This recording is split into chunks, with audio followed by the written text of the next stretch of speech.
What's up guys, it's Punchy and Hallowtide Week 2 is here and we have a whole bunch of new stuff to check out and enjoy with this seasonal Deepwoken update. I'm pretty excited to show you what's up, so let's get right into it. The first thing about this update is very important if you're a build maker like me or you just want to maintain and keep those Hallowtide items for later builds. So a new feature has been added called the Hallowtide Seasonal Medal and you want to buy this. If you head on over to Lysander, the main Hallowtide vendor, we can purchase the Hallowtide 22 medal for 200 joy and the Hallowtide 23 medal for 300 joy, and yeah, it's 500 in total. Once you purchase either one of these medals, you can head on over to a blacksmith anywhere to pick up anything from these respective seasonal events for a small cost of knowledge. As you can see, we'll try it out up here, but it can be any blacksmith. I can buy anything I want for some knowledge, and if you want to make some builds for the future, buy this as soon as possible because it will be very useful down the line. Next up, we have new criticals for some Hallowtide weapons that are seriously impressive, so let's take a look. First off, the Putrid Eden Staff, our spooky great hammer, got a very cool critical that, I don't think it's like anything else. We spin our staff, emitting several green ghosts that release a projectile hitting anything nearby. I believe these ghost orbs are controlled completely with cursor aim, and the initial staff spin guard breaks anything nearby, so it's cold, I won't deny it. Next up, we have the Drake Maul Gauntlets. These weapons swing pretty damn slow, but I think the crit attack makes up for some of that downside. This weapon critical for Way of Neve is almost like old Exhaustion Strike. You wind up your arm and shoulder, I guess, and slam your enemy, completely guard breaking and doing some damage. The Bloodtide Trident crit also dropped, and I really like this one. So when you crit, you throw out a javelin of blood, which explodes into another puddle and brings your target in. The initial hit does damage, and so does the AoE, but closing the gap between you and the target is the drawing point of the Bloodtide crit. Also, a new shield has dropped called the Gourd Guard, and it seems to be a reskin of the Etheron Curse shield, but it does look pretty cool. Using this shield, you can effectively have a full loadout with pumpkin loot, and yeah, it's just for fun.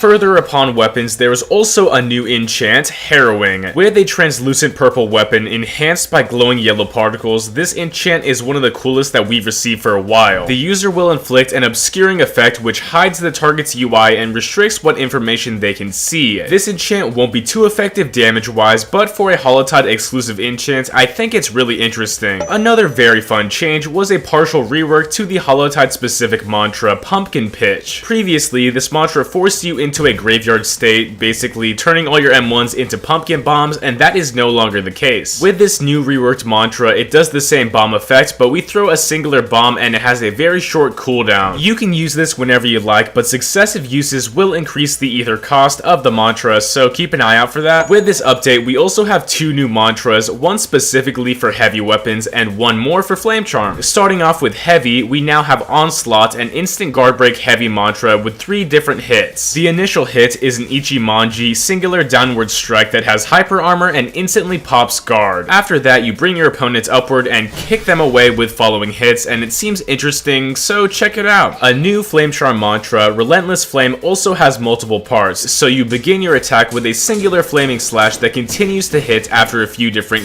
slashes, and it looks pretty simple and easy to use, but it could be fun to keep players in combos while they're still burning. It seems like this update we have also received a large new path for Ironsing, being the Scrap Singer path. The entire idea behind this path is to abandon your Ironsing pulls. You can still press X to pull, but it's gonna happen much less since you're using rods as other resources. So by flourishing enemies that have rods in them, it siphons armor per rod and gives that armor to you. With a rare Scrap Singer talent, Songs Unforged, hitting a crit will proc all of your Scrap Singer talents, so don't worry, it's not just on Flourish. Also, I think it's worth saying that yes, your metal turns gold, it changes color, and this is awesome. A lot of metal mantras have a different color, and that means the Gilgamesh Blademaster build is possible, but anyway. Another pre-existing talent was Refine and Reuse. So on consuming rods with the path, you reduce incoming pen towards you for about 14 seconds, and each rod you have on your target reduces 5% pen, and that multiplies for each rod. This was already in game, but if you crit, it will also activate this talent, and that's really good. A cool new talent, Artisan's Blade, allows us to form a metal blade projectile that fires upon upon targets when we land a mantra or metal infused attack, and I'm not sure what that last part means, but it does cost 2 rods to form and requires Scrap Singer activation, so that's fun. Artisan's Blade has a secondary talent which boosts it, being Masterwork. Successful hits from Artisan Blades will proc metal rods and deal slightly more damage, so once you get started, you can keep on going with these blades. Now the final Scrap Singer talent is Advanced, Reshape, and Remold. Successful procs of Iron Singer will increase the amount of armor damage your opponent takes, and after hitting that cap, which is not stated, the opponent will take increased damage to their armor. This path seems pretty good, and once you get started, it's going to be hard to stop. I recommend you give it a shot. Onto some balancing. We also have a few new changes that have to be looked at, but I won't cover everything. There's just a few things I want to talk about. With Thundercall, we have some sizable nerfs. Rising Thunder's windup has increased from 0.4 seconds to 0.5 seconds, and it should be easier to react against. Thunder Kick, a guard-breaking mantra, also had its windup changed from 0.55 seconds to 0.65, and for a lot of elemental guard breaks, 0.65 is the standard windup, and this is much of the same. Stormblades now has a sound cue on activation that notifies everybody when it's being casted. This should both help the user and target react upon usage. Since we're talking about sound cues, Gaze, the passive stun willpower mantra, also plays a sound before the damage is dealt, allowing both the user and target to take advantage of the situation and react. Sure, you can counteract Gaze by blocking it, but the user might damage your guard while this happens, so